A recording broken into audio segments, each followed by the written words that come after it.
Welcome to another episode of The Brand Called You, a podcast and podcast show that brings you leadership lessons, knowledge, experience, and wisdom from thousands of successful individuals from around the world. I'm your host, Ashutosh Garg, and today I am delighted to welcome an accomplished professional from the world of farming and agriculture from Wisconsin, USA, Mr. Gregg Forster. Gregg, welcome to the show. Glad to be here. Thank you. Gregg is the owner and farm consultant and educator at Wisconsin Mineral Solutions. He's a farm manager at Humble Acres, which is a Wisconsin-grown elderberries and aronia. So, Gregg, before we talk about farming, smart choices, nutrient quality, etc., tell me about your own journey. Okay. Well, I earned a physics degree a long time ago, back Okay. in 1984, Yeah. and I worked with engineering teams for quite a long time Mm-hmm. before I ended up turning any of that physics knowledge and understanding to the world of agriculture. Mm. Um, but I think that a lot of that time spent with primarily software engineering teams, Mm. a lot of problem solving, that really equipped me to be able to take complicated types of concepts and explain them to people in ways that they can digest and use. Mm. And so I've been using that skill to help farmers and gardeners and others take some more complicated concepts like understanding the, I guess you could say, the results and implications of soil testing and helping them make smart decisions on their farms and in their own gardens Mm. for producing much more healthy food. Mm. So that's been very exciting. And uh, back in 2014, I actually established the company that I own now Mm. called Wisconsin Mineral Solutions. Mm-hmm. And through that, I've been able to work with many farmers throughout the Midwest, Mm-hmm. largely focused in Wisconsin. Mm-hmm. Amazing.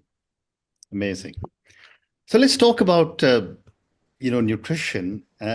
How do you define nutrient quality in foods, and why should this matter to consumers? Okay, that's a very good question.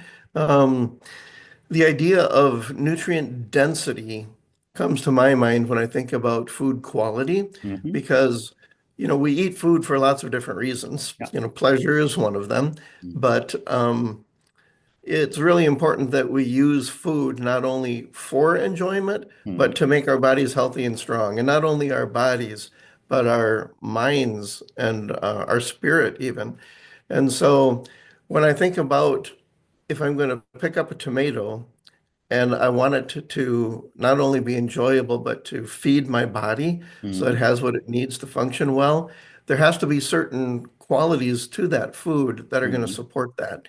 Right. And the primary thing is, things like flavonoids and, um, uh, well, I think a lot of it boils down to the actual mineral content, Mm. because Mm. minerals are going to determine flavor and the vitamin content of that. And so if we eat something that is devoid of minerals Mm-hmm. or is compromised in minerals, it's not going to be producing the effect in our bodies that we Mm. want. And uh, probably about 12 years ago, I had a friend who told me that if you were going to eat a serving of broccoli and you wanted to get the same amount of nutrient value that your Mm. great grandparents had, that Mm. I would have to eat about 12 servings compared to one serving they would have to eat. Wow. Wow. And and he knew a lot about agriculture and about human health and helped a lot of people with different issues. And he'd been studying that for a while himself. And I thought that was pretty interesting, but it was kind of anecdotal. Mm. And I believed it. But since then, I've seen plenty of research that shows that it's really true that the nutrient quality of food has gone down a lot in the Mm. last 50 years or so. Hmm. And why would you think the nutrient quality has gone down? Is it that the soil has been denuded of a lot of the nutrient quality? It is. It is. There are quite a few reasons, and we can talk about some of them, Hmm. why that's the case.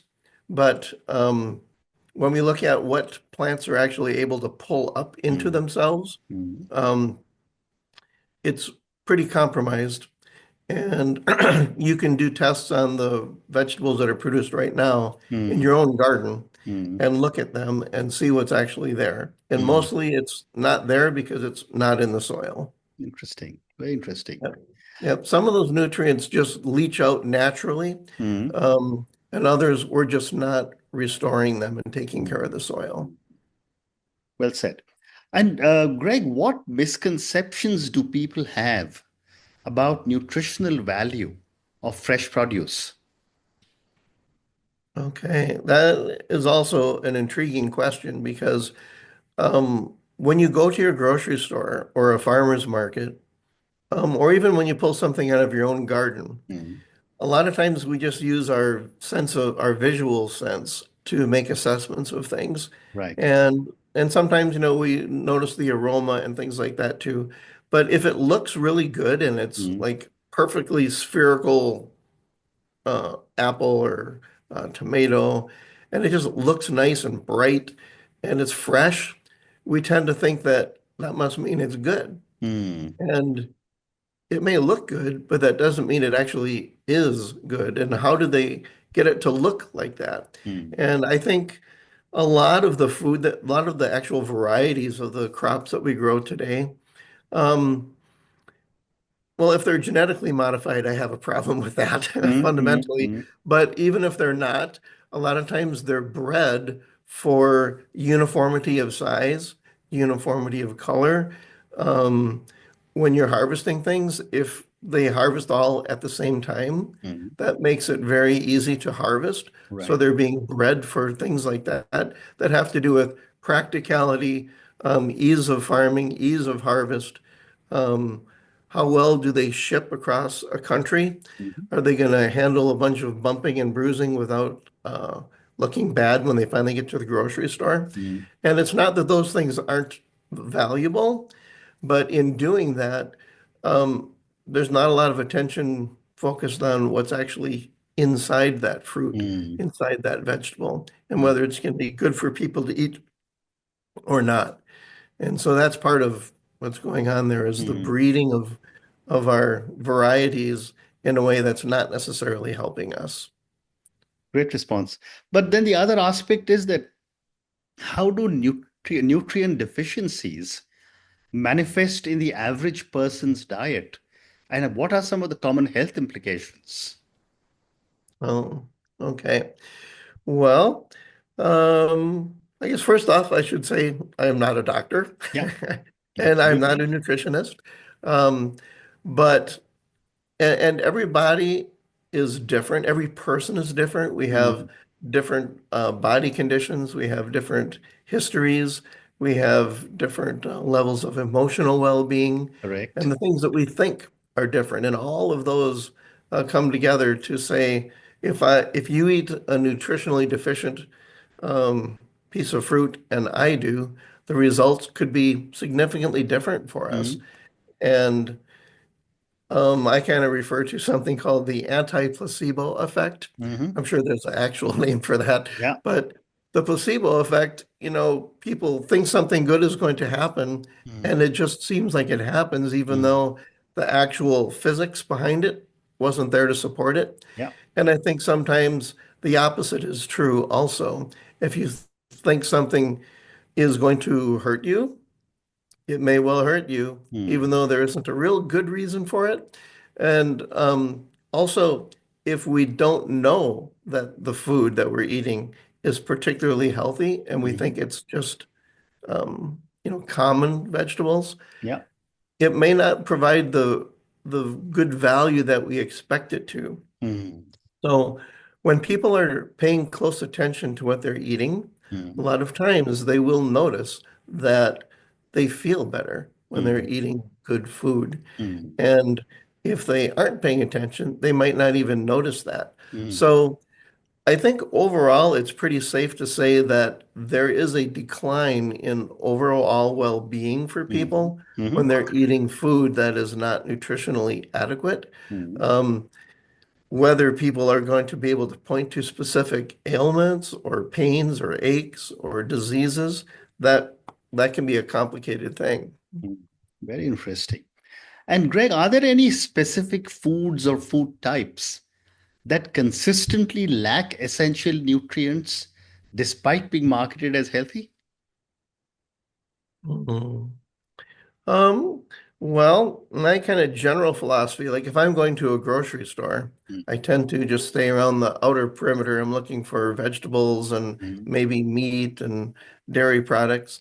Um, And the closer that I can get to eating food that is the way it was grown, Mm-hmm. it hasn't been chopped up, it hasn't been sprayed with anything to keep it from wilting or Mm-hmm. turning brown, um, the better. Yep. So the more processed it is, the more risk I see there. Mm-hmm. And there are many processed foods that are marketed as health foods, and especially kind of in the world of snacks, right?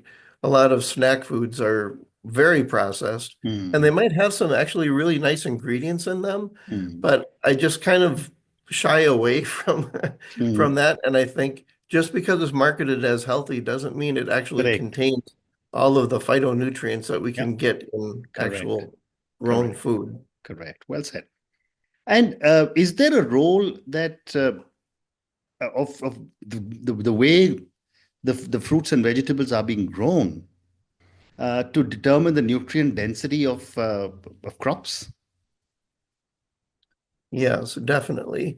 Um, a lot of the reason that we don't have the nutrient density there is Mm, because we have changed farming practices and the, farms used to more ebb and flow with the weather and what things were available on a farm and the climate that we were growing in. And now a lot of farms are very, very, very, very business mm, oriented. And mm, so schedules have to be met. You have to get out there and plow on this certain date. It doesn't matter if the mm, ground is too wet or not. mm, And even if you think about what soil actually is, soil has all these little soil platelets. And if it's a really healthy soil, those platelets are kind of like lifted up and they're open and they allow water to come down through and they have plenty of air space and the aerobic biology that's in there is mm, vibrant and it's actually doing work to digest all of the nutrients that are in the soil and make them plant available for the crop. But if the soil is a little bit too wet and we go out there with big heavy tractors, or mm, even if you go out there with a horse, like Amish are, and a lot of different cultures are still using horses in their farming. mm. Horses are heavy. Yeah. And if you go out there with any kind of heavy equipment when it's too wet, you start to squish out the air. Mm, mm, And all of a sudden, we don't have the space for the aerobic biology to function. mm, And we can produce what we call hard pans, where water comes down a certain level in the soil and then it just can't get through. mm, And so we can start to build up things like salts in the soil that come up into plants just as readily as potassium and other nutrients that we really want to have there. And so the balance inside the plants change, all because we go out into the field, for example, when it's too wet. mm, And if our society and our business is driving us to do some of these behaviors, we're probably going to do them, and it's going to hurt not only the soil right there, but our farm, the longevity of the farm, mm. and the what you're producing for people to eat. Fascinating. That's just like one example of a Yeah. farming Yeah. practice. No, that's fascinating. My next question is about food labels, Greg. And I know in the US, food labels have been reviewed, etc., for many, many years. But in India, we've had about 2 years ago, a young 29, 30-year-old activist decided to take on all the major brands of the world And he said, Mm. if there is someone selling tomato ketchup, how much is the tomato in it? Or if someone is selling a chocolate, how much is the actual cocoa in it? And suddenly all of Right. India is now beginning to read labels. My question to you is, can consumers trust food labels to provide an accurate reflection of nutrient quality? Well, that's good to think about. Um, uh, Whether we can actually trust what's on the label as being true, Mm. that is something I probably can't comment directly on, and it's going to depend on, the country Sure, and sure. other things. But actually, underlying your question, I think, is can we use the information on the label to Correct. make good choices about nutrition Mm. itself? Mm. And since I don't believe a tomato is a tomato is a tomato, Mm. um, and you can have one that's going to make you feel really good Mm. and one that's just kind of there. Mm. Um, we're not going to be able to see that kind of information on a label. Mm. Um, and if I'm going to buy, a green pepper, how do I know what's in it? There Correct. isn't even a label. The Correct. concept of labeling that kind Yeah. of information, to my knowledge, doesn't really even exist. Mm. Although I do know that um, in Minnesota, there's an organization that's working on a device that you can basically shine on vegetable produce or fruit, and it will get information back from that reflection that Wow. indicates the nutrient density. I don't know how specific it can be, if it's Mm. just high nutrition density, low nutrition density, or if it actually tells you this amount of potassium, this amount of calcium, this Mm. amount of boron. But that would be really fascinating if that technology could advance Yeah. so that the average consumer could maybe have something in their smartphone that Mm. they could just run the app, put it up against a piece of fruit and Yeah. say, I want that one, not the one Mm. over there. Right. Right. Well, I must look out for this device that you're saying is being developed in Minnesota. But tell me, how has industrial agriculture contributed to degradation of soil, or has it? Right. I definitely believe it has. Mhm. And again, there are a lot of pressures on farmers, a lot of pressures. And farming is a very difficult thing. There are so many things outside of a farmer's control. And so we sometimes get pushed by the ideas in modern agriculture to do things in ways that can actually seem like they might be a good idea for right now.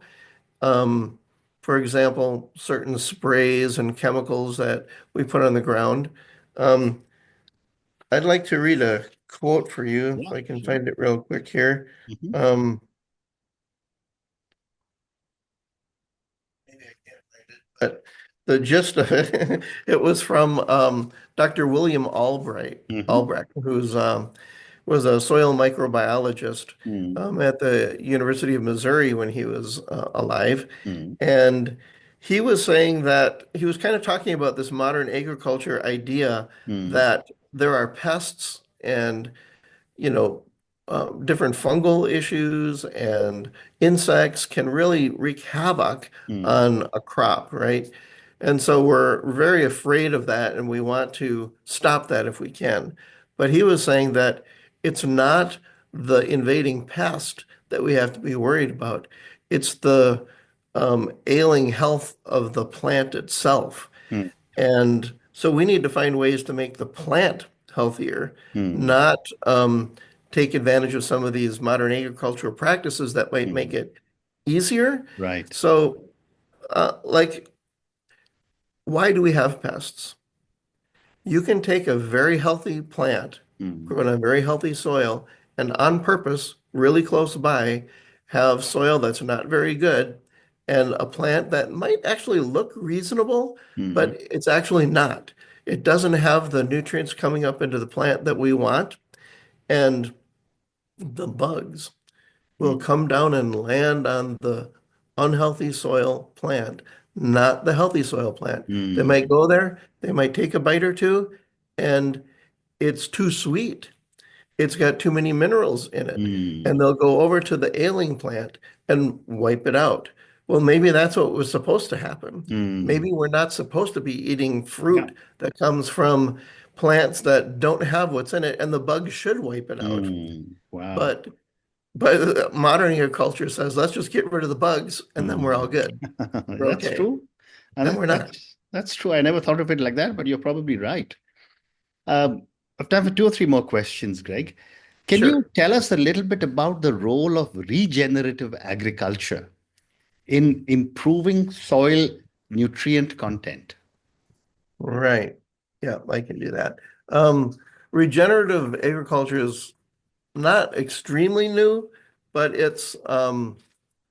I look at it as kind of like a step beyond organic Hmm. because organic standards are really, really great. And I think there's a lot of value in that. If I was going to choose between a conventional grown product and organic, I would definitely go for the organic.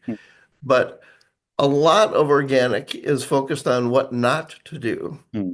So what not to spray, what you can't do, a lot of Yeah. constraints on the farmer that end up producing things that are better for us to eat. Hmm. But regenerative agriculture tries to go a step beyond that, and Hmm. it's looking at the overall context in Hmm. which the crop is being grown, what the social implications are, the financial implications to the farmer, and it's looking at making sure that we don't disturb the land too much Hmm. because we're looking at the land as something that is alive and vibrant, and we want to nurture it. And we want to, like one of the concepts in there is armoring your soil. And that is just, can we have cover crops on the ground? If you Hmm. look in nature, do you ever see soil that's just bare? Hmm. Almost never, unless there's a Hmm. problem there, like Hmm. erosion or Yeah. something. Yeah. But we always see something growing. Correct. So regenerative agriculture is trying to do a step beyond organic, in the way I Hmm. see it, to really nurture that soil and make sure that we have livestock involved. And Hmm. livestock are, using their hose, they're pushing some of the dead debris down into the soil for the microbes to digest. Hmm. And overall, I think the regenerative agriculture movement is doing a good job at trying to rebuild that resource that we've Hmm. got so that years down the road, that ground is going to be even better than it is now. Hmm. Regenerate it, not just don't destroy it, just but take it beyond that and Hmm. build it up for the future. Very interesting. And my last question for you, Greg. What Mhm. role can consumers play in supporting healthier soil and nutrient-dense foods? Okay. Well, um, I think one of the obstacles to having nutrient-dense food is ignorance. Mm. And it can be ignorance on the part of the consumer, it can be ignorance on the part of the farmer. Yeah. Um, and there are financial pressures there too. Um, Organic food is more expensive generally than conventional food. Mm. And there's a certain sense in which you get what you pay for, right? I've heard it said that you're going to pay one way or the other.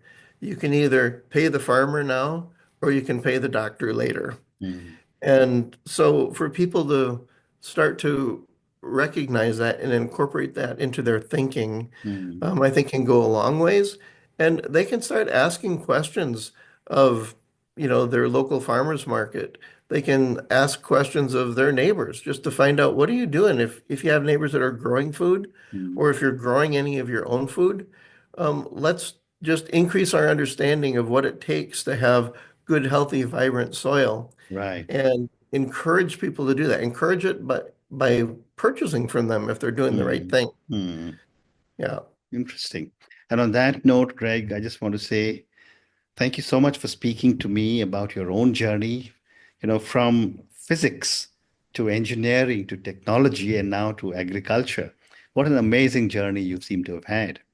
Thank you for speaking to me about nutrient quality in foods. We discussed the misconceptions people have about nutritional value. We spoke about nutrient deficiencies and how that could impact an average person's diet. We also discussed a little bit about trusting food labels You then talked to us about regenerative agriculture and the role consumers can play. Thank you for such an insightful conversation on agriculture and nutrition. Thank you again and good luck. All right. I appreciate it. Thank you. Thank you. Thank you for listening to the Brand Called You videocast and podcast, a platform that brings you knowledge, experience, and wisdom of hundreds of successful individuals from around the world. Do visit our website www.tbcy.in to watch and listen to the stories of many more individuals. You can also follow us on YouTube, Facebook, Instagram, and Twitter. Just search for the Brand Called You.